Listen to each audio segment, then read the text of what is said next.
रिया और उसका छोटा भाई अर्जुन गर्मियों की छुट्टियां अपनी नानी के घर बिताने गए।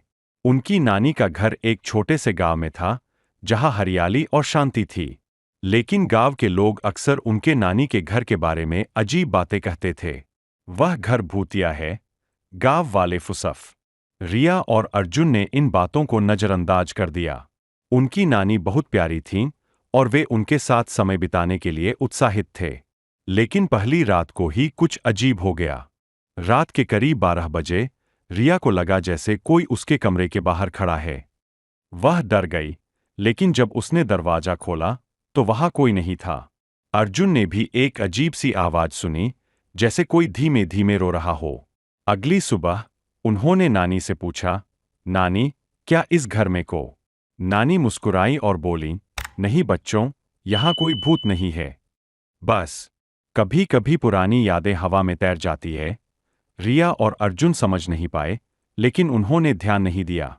फिर एक दिन अर्जुन ने अटारी में एक पुरानी डायरी ढूंढी। वह डायरी उनकी माँ की थी। आज रात फिर वह आवाज आई।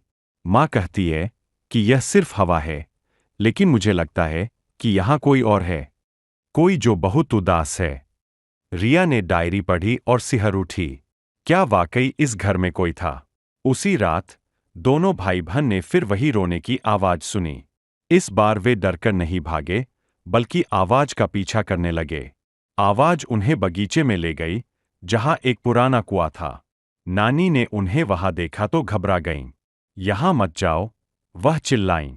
पर नानी, हमें लगता है कि कोई इस कुएं में है, रिया ने कहा। नानी की आंखों में आंसू आ गए।